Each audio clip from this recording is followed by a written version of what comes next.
Terima kasih buat kehadiran-Mu di tengah-tengah kami pada pagi hari ini, Tuhan. Kami bangga jadi anak-anak-Mu. Terima kasih buat Roh Kudus yang Kau berikan kepada kami. Terima kasih Tuhan. Saatnya kami mau mendengarkan firman-Mu. Berbicaralah kepada setiap kami. Kami buka hati dan telinga kami hanya kepada Engkau. Dan biar hati dan telinga seorang murid Kau berikan kepada setiap kami. Semua roh-roh jahat, semua kuasa-kuasa kegelapan yang berusaha mencuri kebenaran firman Tuhan dari hati pikiran kami tolak, kami usir keluar di dalam nama Yesus. Dan kami undang damai sejahtera Tuhan yang melampaui segala akal, memenuhi hati, pikiran, dan perasaan kami di dalam Kristus Yesus Tuhan kami. Haleluya. Amin. Silakan duduk Bapak Ibu yang kasih dalam Tuhan. Selamat pagi semuanya. Terima kasih buat tim musik yang sudah melayani kita pada pagi hari ini. Tema khotbah hari ini adalah rahasia di balik penderitaan. Kita akan baca bersama-sama berganti-gantian dari 2 Korintus pasal yang pertama, ayat yang ketiga sampai ayat yang ke-11. 2 Korintus pertama, ayat yang ketiga sampai ke-11. Saya akan baca ayat yang ganjil, saudara baca ayat yang genap. Baik ya, kita mulai. Terpujilah Allah, Bapa Tuhan kita Yesus Kristus, Bapa yang penuh belas kasihan dan Allah sumber segala penghiburan. 4.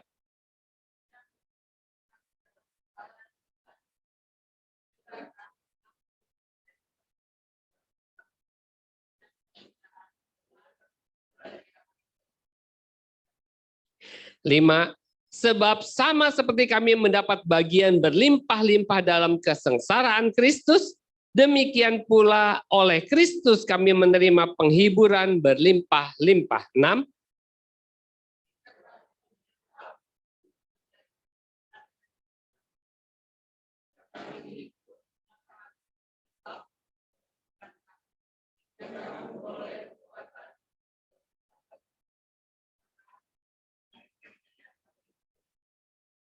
Dan pengharapan kami akan kamu adalah teguh, karena kami tahu bahwa sama seperti kamu turut mengambil bagian dalam kesengsaraan kami, kamu juga turut mengambil bagian dalam penghiburan kami.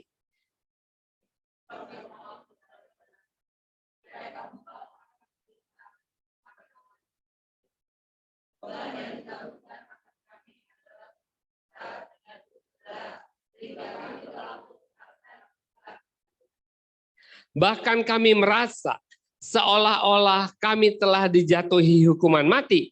Tetapi hal itu terjadi supaya kami jangan menaruh kepercayaan pada diri kami sendiri, tetapi hanya kepada Allah yang membangkitkan orang-orang mati.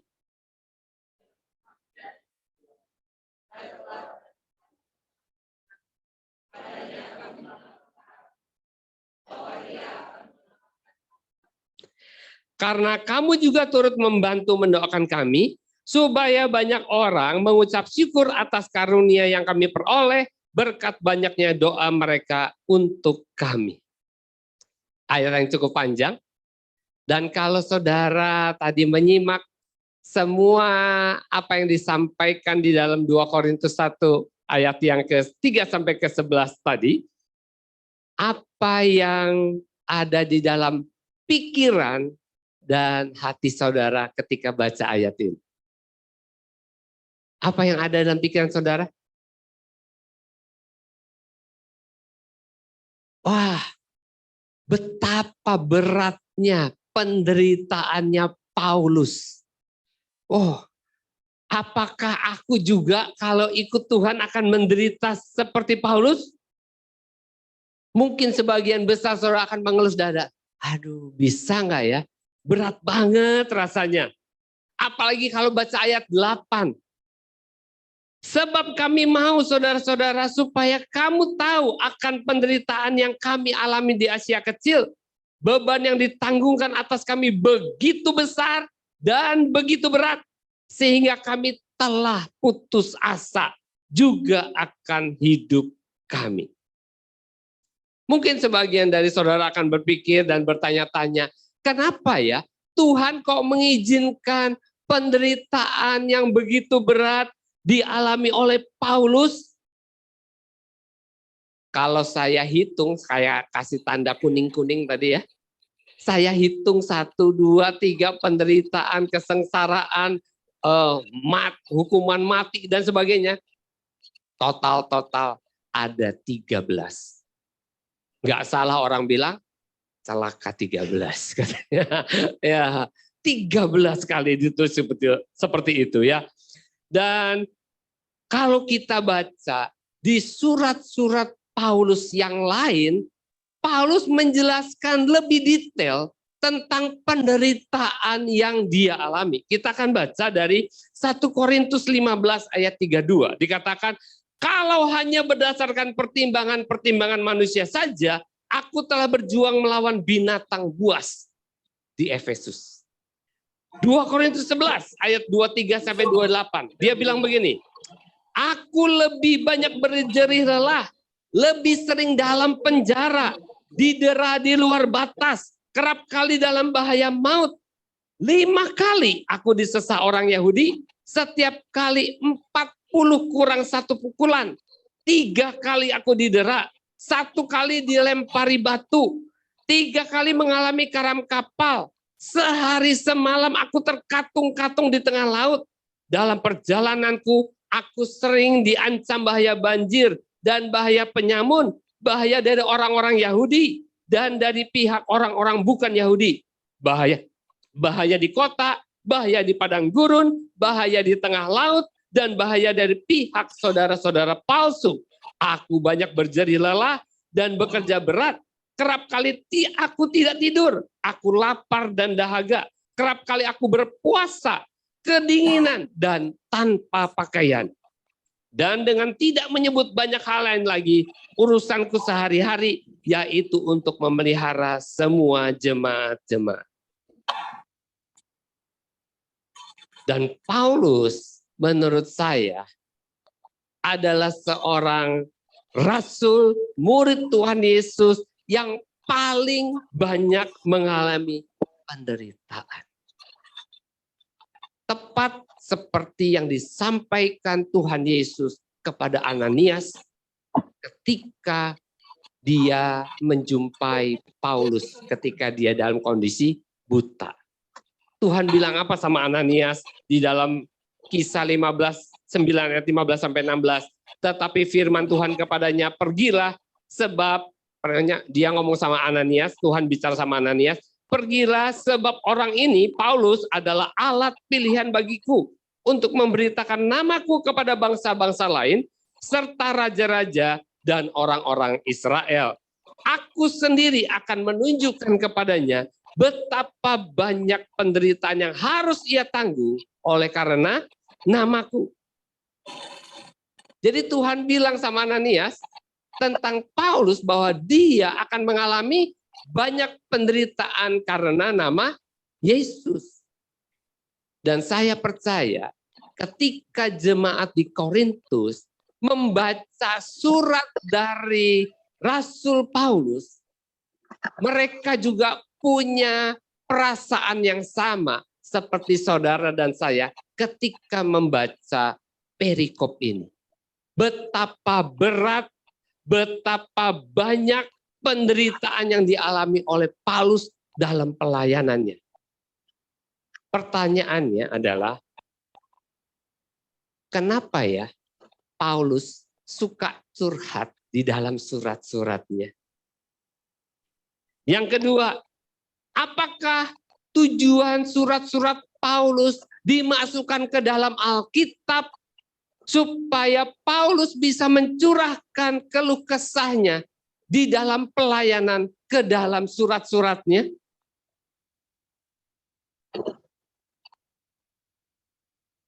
Mungkin ya. Salah satu tujuannya supaya orang tidak sembarangan menyuruh anaknya untuk jadi pendeta seperti sekarang. Biasanya orang tua kalau suruh anaknya jadi pendeta, dia punya anak 2 atau 3 gitu ya. Anak yang mana yang disuruh sekolah Alkitab jadi pendeta. Yang pinter, berkarisma, rajin bantu orang tua, brilian, pinter ini, pinter itu. Atau yang sering gak naik kelas, bandel, nakal, udah nggak naik 2 kali, suka mabok-mabokan. Siapa di sini kalau punya anak yang paling hebat, dia yang dimasukin sekolah Alkitab? Atau yang nakal? Hah? Yang mana? Jujur.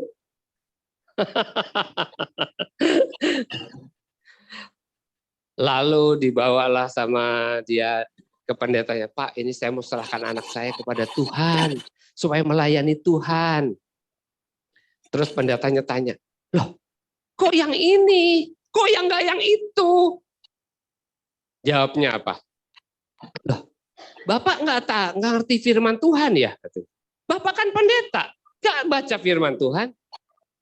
Baca yang mana? Kata pendetanya. Baca tuh 1 Korintus 1 ayat 27. Coba. Nah.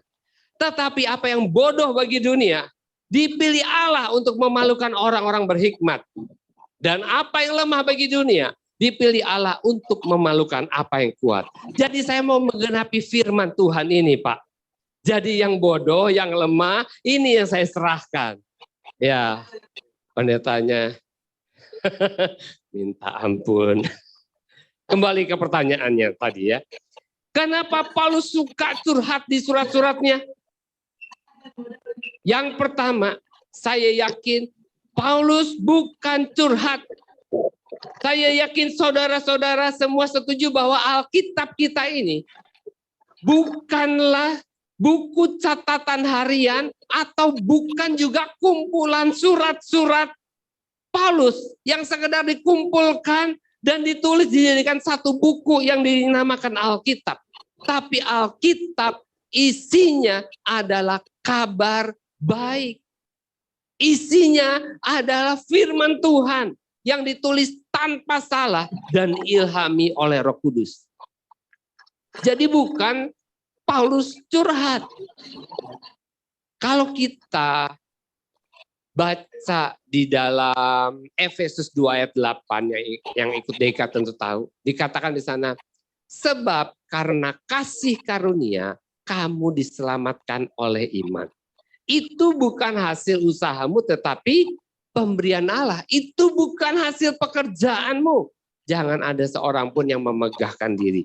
Dan arti kasih karunia adalah sesuatu yang kita terima sebenarnya yang tidak layak kita terima. Kita tidak layak terima keselamatan, tetapi karena kemurahan Tuhan, kebaikan Tuhan, kita terima. Itu kasih karunia. Tapi kasih karunia artinya bukan hanya itu saja. Kalau kita baca Efesus 1 ayat 29, Filipi 1 ayat 29 coba saya baca. Filipi 1 ayat 29 tulis di sana, sebab kepada kamu dikaruniakan bukan saja untuk percaya kepada Kristus, melainkan juga untuk menderita untuk Dia. Jadi yang disebut dengan kasih karunia itu bukan hanya dapat yang baik, tetapi karena kita sebenarnya tidak layak menerima penderitaan, tetapi kita menerima penderitaan, itu juga kasih karunia. Paulus, dia tidak layak menerima penderitaan karena dia bekerja keras lebih daripada semua rasul yang lain. Dia seringkali masuk dalam penjara karena pemberitaan Injil. Tetapi semua itu diterima karena itu kasih karunia dari Tuhan. Jadi kalau kita boleh menderita bukan karena mencuri, bukan karena kita hoax, bukan karena kita menyampaikan kata-kata intoleran, ya, tetapi karena nama Yesus kita menderita, tidak naik jabatan, tidak menerima warisan, dicoret dari kartu nama dan sebagainya, itu juga kasih karunia. Sekali lagi, jadi Paulus bukan curhat di surat-suratnya. tujuan Paulus menuliskan surat-suratnya itu kita bisa lihat di dalam 2 Korintus 13 ayat 1-11 untuk menceritakan beban yang berat yang ada di pelayanannya kepada jemaat Korintus, bukan supaya jemaat Korintus berbelas kasihan sama dia. Bukan supaya jemaat Korintus artinya akhirnya, aduh kasihan sekali ya Paulus ini. Bukan, sama sekali bukan. Ya, tapi tujuannya supaya menyingkapkan ada rahasia di balik penderitaannya. Kenapa Bapak kok yakin bahwa ada rahasia di balik penderitaannya? Karena Paulus yang sama juga menulis di dalam Roma 8 ayat 28 dikatakan, kita tahu sekarang bahwa Allah turut bekerja di dalam segala sesuatu untuk mendatangkan kebaikan bagi mereka yang mengasihi Dia, yang terpanggil sesuai dengan rencana Allah. Jadi Roma 8 ayat 8 membuktikan bahwa sebenarnya Allah bukan inisiator. Allah bukan sumber dari masalah. Dia turut bekerja. Jadi ada yang lain yang bekerja. Selain Allah, siapa yang bekerja? Iblis. Iblis bekerja, tapi Allah turut bekerja. Ketika iblis punya rencana yang buruk kepada kita, kepada manusia, Allah turut bekerja. Untuk apa? Untuk mengubah masalah itu, untuk mengubah yang jahat itu, untuk mendatangkan kebaikan.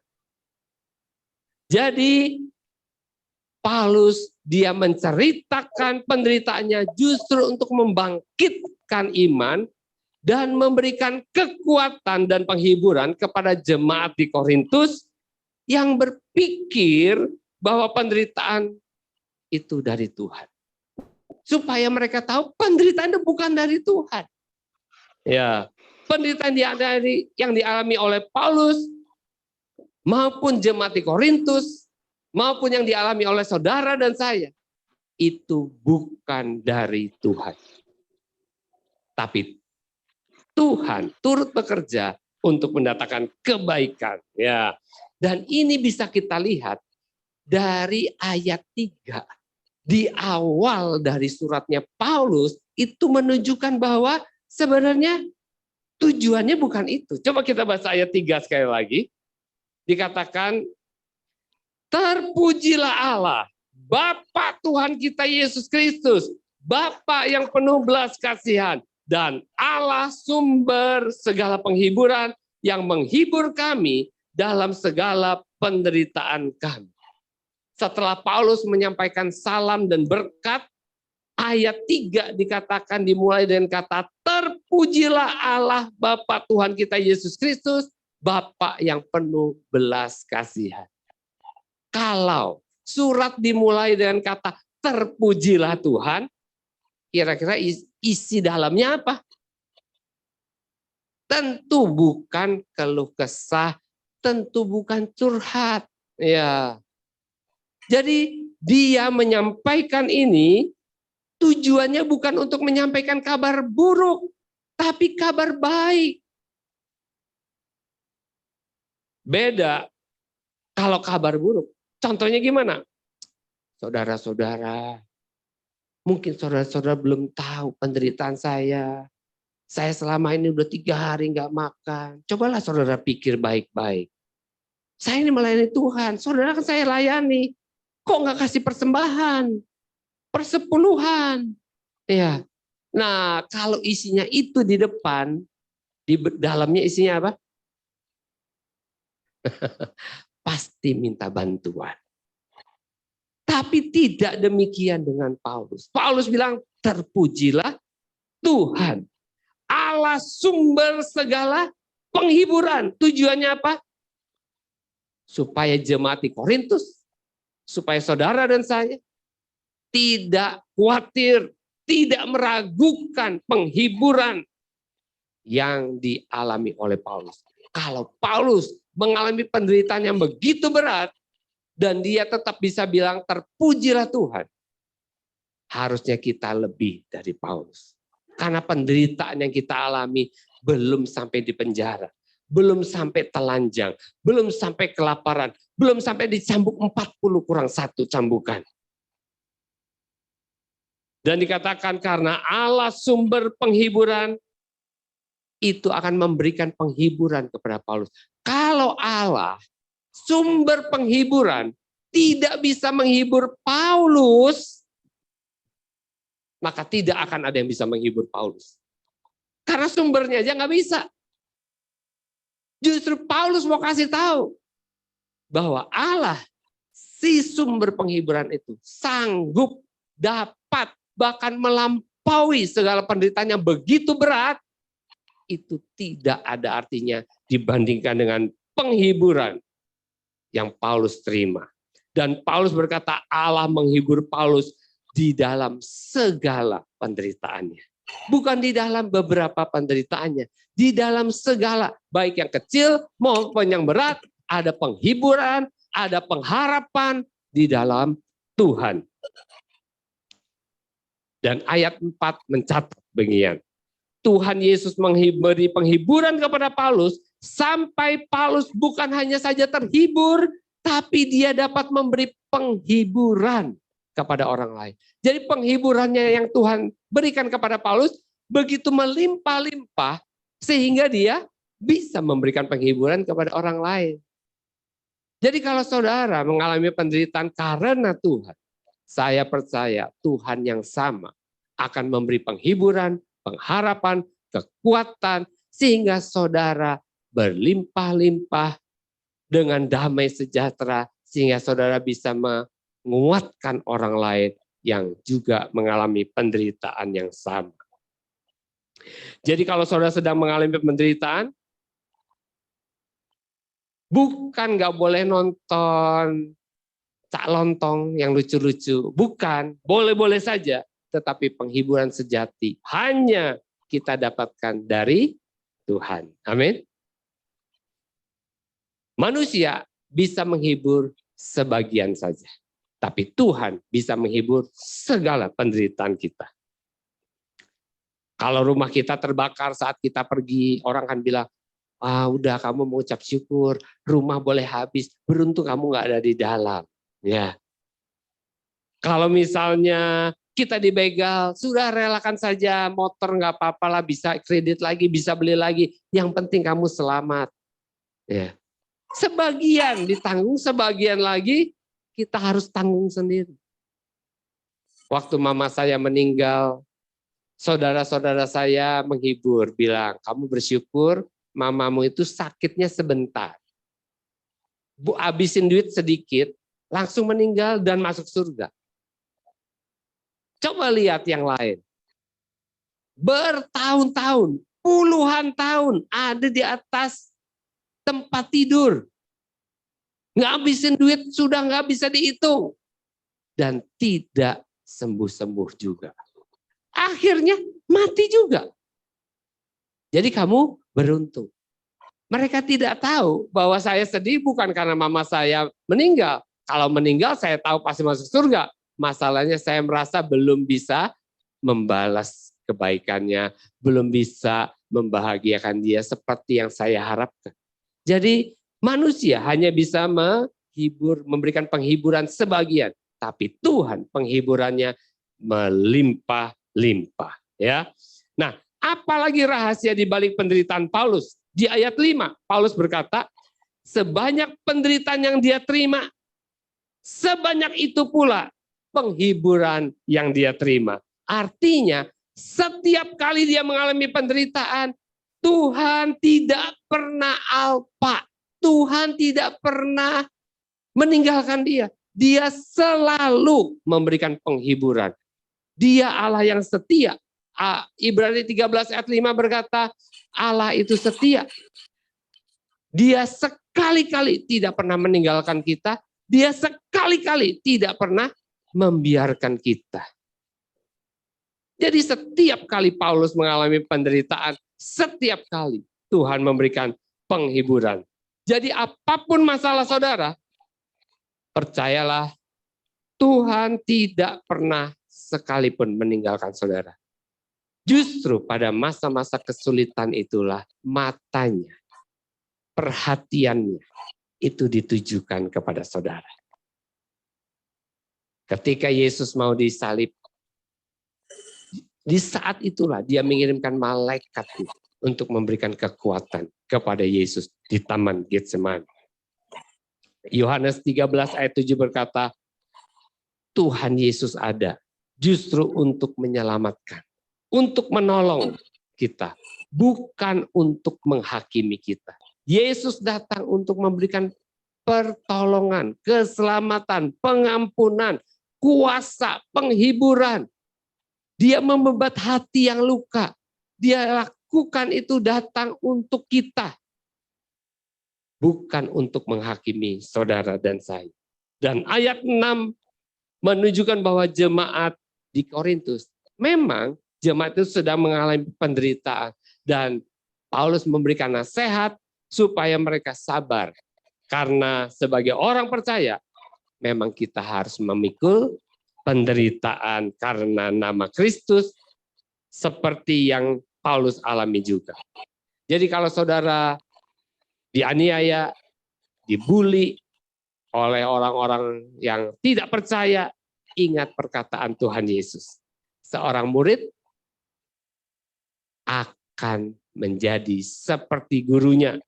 Kalau Yesus dianiaya, kita juga dianiaya. Kalau kita tidak pernah dianiaya, tanda tanya. Ya, Yesus yang ngomong soalnya. Karena kita orang percaya, pasti kita akan menderita aniaya. Dan itu satu kehormatan buat kita. Petrus, ketika dia harus disalib, dia merasa sangat terhormat. Jadi dia bilang, wah terlalu terhormat aku kalau disalib biasa. Dia minta disalibnya terbalik. Karena dia merasa tidak layak. Cuma menderita sedikit. Dia mau menderita lebih banyak. Karena dia tahu bahwa menderita untuk Kristus adalah sebuah kehormatan. Coba kita lihat ayat ke-8. Sebab kami mau, saudara-saudara, supaya kamu tahu akan penderitaan yang kami alami di Asia Kecil. Beban yang ditanggung atas kami adalah begitu besar dan begitu berat. Sehingga kami telah putus asa juga akan hidup kami. Bahkan kami merasa seolah-olah kami telah dijatuhi hukuman mati. Kalau kita baca ayat 8 dan 9 ini saja, maka kita akan dapat berita dengan setengah kebenaran. Sama seperti waktu zamannya Ahok ya, dicuplik sepotong ayat, ya, sepotong perkataannya diambil dan dilaporkan ke polisi. Demikian juga kalau kita baca ayat 8 dan 9 ini, kita cuma ayat ambil sepotong. Dan kita bisa jadi salah persepsi tentang apa yang disampaikan oleh Paulus. Kita perlu baca seterusnya.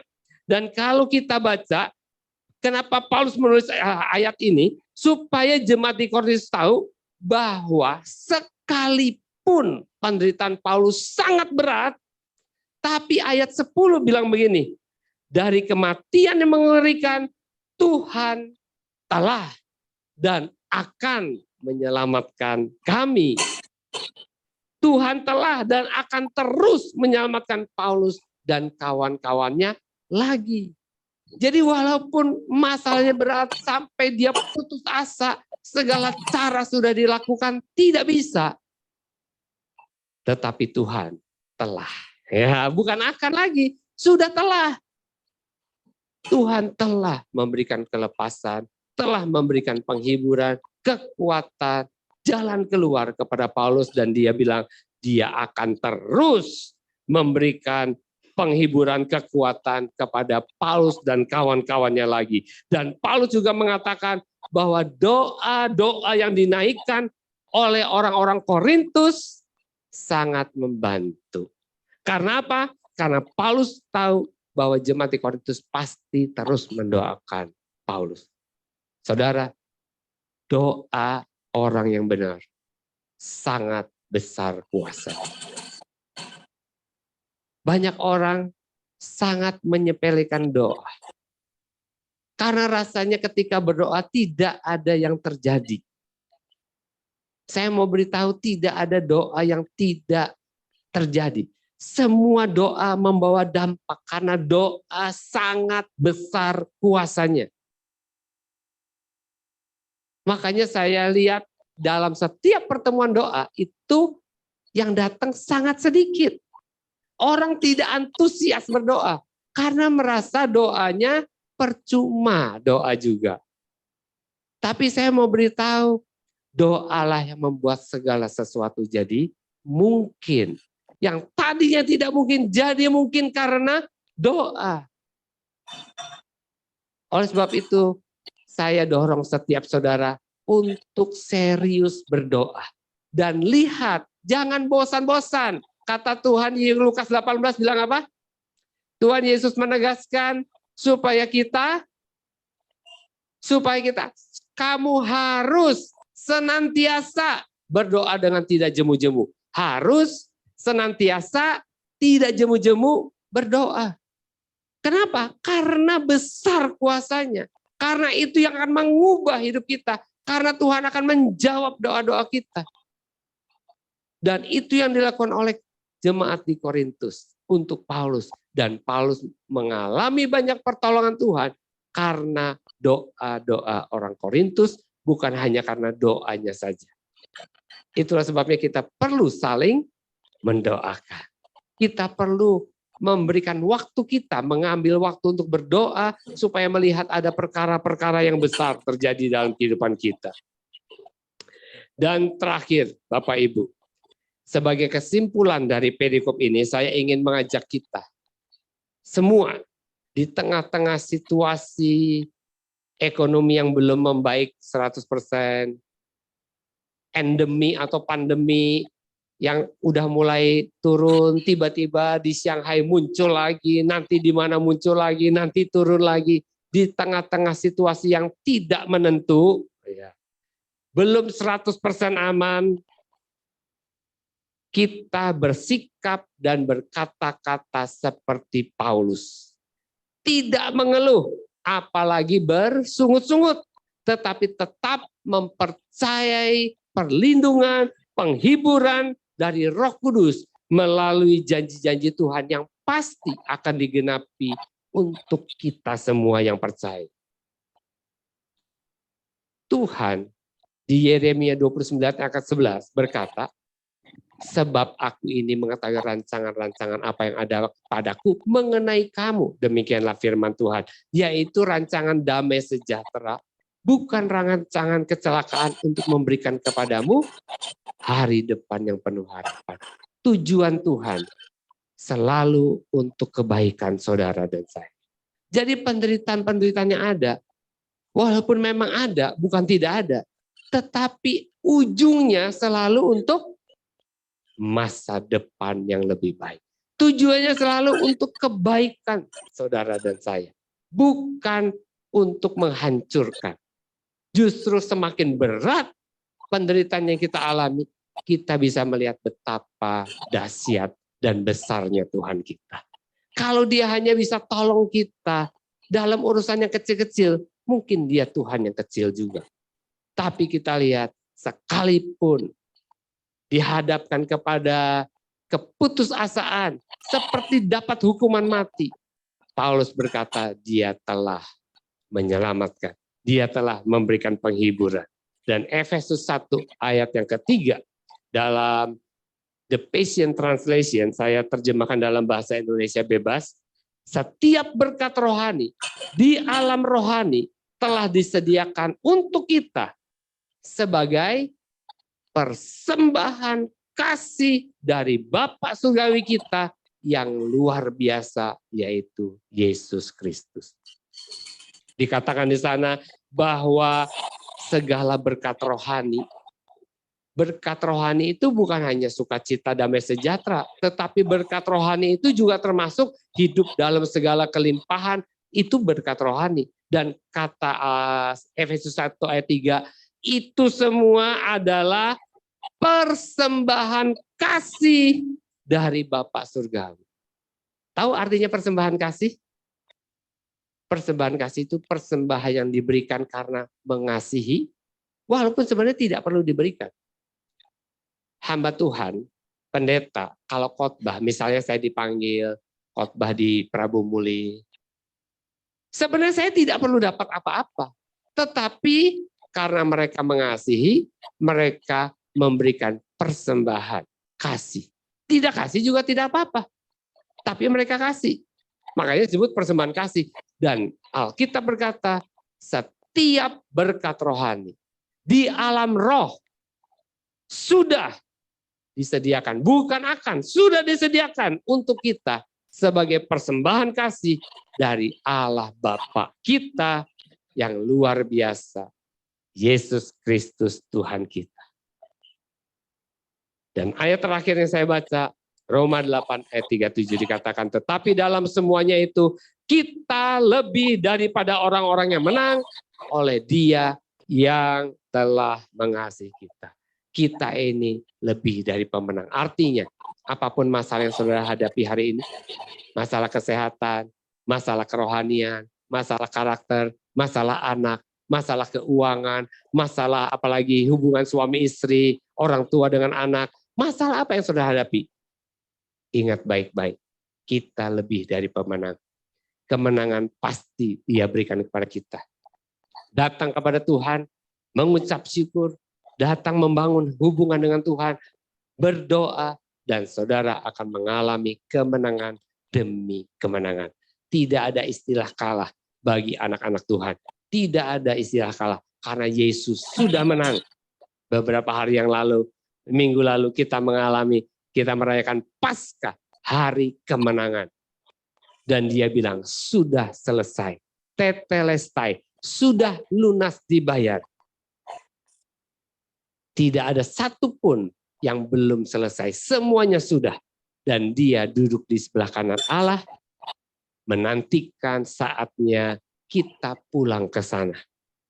Dengan kemenangan, dengan sukacita, dengan pengharapan yang kekal. Mari kita datang kepada Tuhan. Bapa, kami mengucap syukur. Terima kasih Tuhan. Walaupun ada banyak penderitaan, tetapi selalu ada penghiburan. Walaupun ada banyak kesulitan, tetapi selalu ada penghiburan dari Tuhan. Terima kasih Tuhan buat kuasa, otoritas, wibawa ilahi yang Tuhan berikan kepada kami. Terima kasih buat kasih karunia demi kasih karunia yang kami terima setiap hari dalam kehidupan kami. Kami bangga punya Allah seperti Engkau. Dan kami mau terus bersuka cita karena kami tahu Engkau turut bekerja di dalam segala sesuatu untuk mendatangkan kebaikan buat kami, anak-anak-Mu yang mengasihi Engkau, yang terpanggil sesuai dengan rencana. Terima kasih Tuhan. Berkati setiap anak-anak-Mu yang hari ini hidup di dalam penderitaan oleh karena nama-Mu. Tolong mereka, pimpin sertai setiap orang, supaya jangan ada satupun yang mundur, tetapi semuanya hidup di dalam anugerah Tuhan. Aku berdoa dan memberkati setiap anak-anakku yang hadir pada pagi hari ini. Semua rasa takut, semua rasa khawatir, roh ketidakpercayaan, aku ikat, aku tolak di dalam nama Yesus. Dan aku menyalurkan damai sejahtera Tuhan, sukacita surgawi, memenuhi hati dan pikiran mereka semua di dalam Kristus Yesus. Biar iman timbul dari pendengaran dan pendengaran akan firman Kristus. Terima kasih Tuhan Yesus. Haleluya. Amin. Tuhan Yesus memberkati kita semua.